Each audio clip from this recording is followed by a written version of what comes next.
Assalamualaikum warahmatullahi wabarakatuh. Untuk saat ini saya sedang berada di Purwakarta ya teman-teman. Lebih tepatnya yaitu di Masjid Agung Baing Yusuf Purwakarta.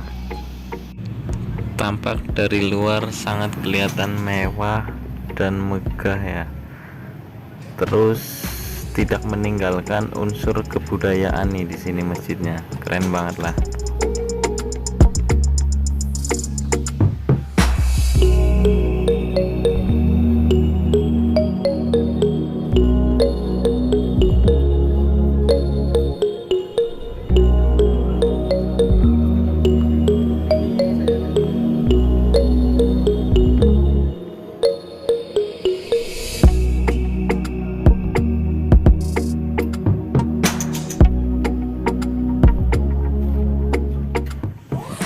Ini penampakan masjid dari depan ya.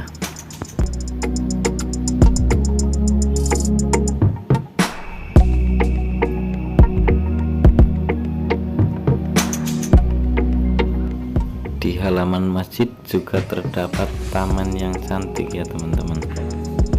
Saya akan bercerita sedikit tentang sejarah berdirinya Masjid Agung Baing Yusuf ya. Siapa sih Syekh Baing Yusuf?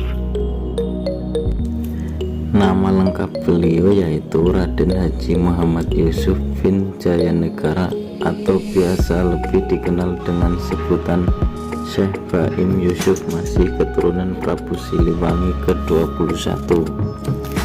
Dikisahkan dulu sebelum di Purwakarta, Raden Haji Muhammad Yusuf bin Jayanegara menyebarkan agama Islam terlebih dahulu di Banten, Jakarta, Karawang, dan di kota kelahirannya yaitu di Bogor.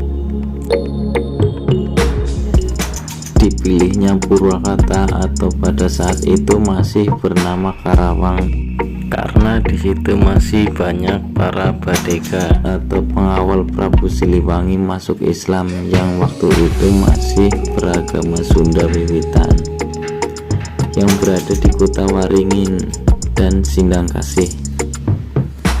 Karena masih keturunan Prabu Siliwangi, beliau merasa memiliki tanggung jawab kepada para badega untuk mengajak masuk Islam.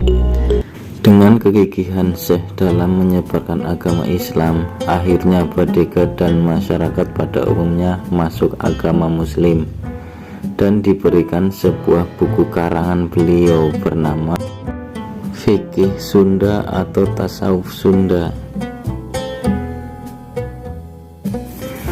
Untuk memudahkan syiar, pada tahun 1826 Syekh Baing Yusuf mendirikan sebuah masjid atau yang sekarang lebih dikenal dengan Masjid Agung Baing Yusuf, yang waktu itu masih hutan belantara.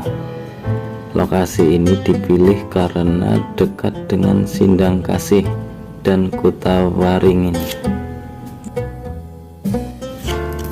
Syekh Baing Yusuf menyebarkan Islam di Purwakarta selama 119 tahun atau sejak tahun 1826 hingga meninggal pada 1945.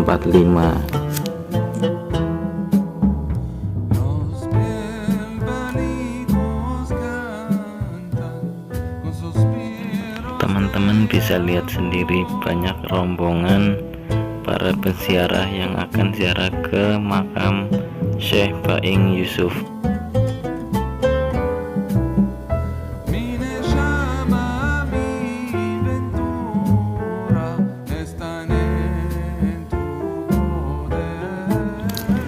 Dikisahkan dari semenjak usia 6 tahun Syekh Yusuf sudah menguasai bahasa Arab, dan pada usia 12 tahun hafiz Quran. Pada saat berusia 13 tahun beliau mukim dan menuntut ilmu di Mekah selama 11 tahun. Kemudian beliau berlayar hingga Madagaskar.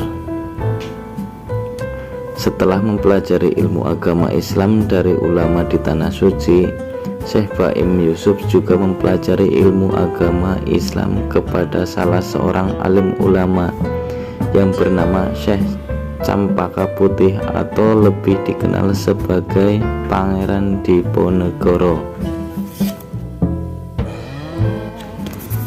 Diriwayatkan bahwa beliau juga menjadi salah satu laskar dari pasukan Pangeran Diponegoro.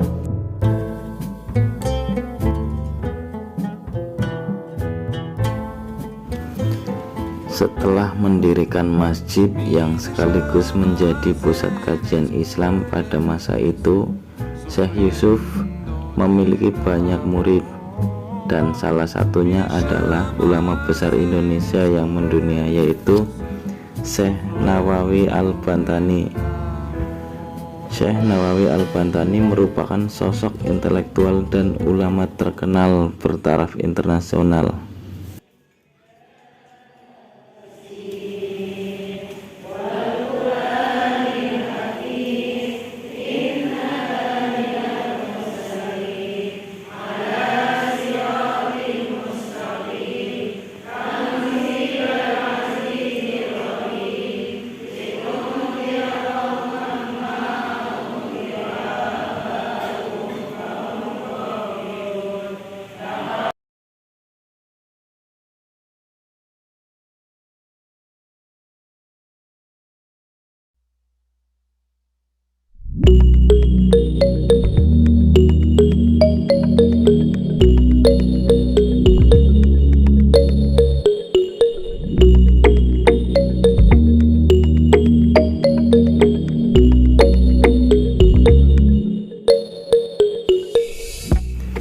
Untuk menuju ke makam beliau, kita bisa melalui samping kiri masjid atau samping kanan masjid juga bisa. Tapi pada umumnya penziarah melewati samping kiri masjid. Mungkin itu sedikit penjelasan dari saya tentang Syekh Baim Yusuf. Bagi teman-teman yang ingin berziarah ke sini, lokasinya berada di dekat alun-alun Purwakarta atau kantor Pemkab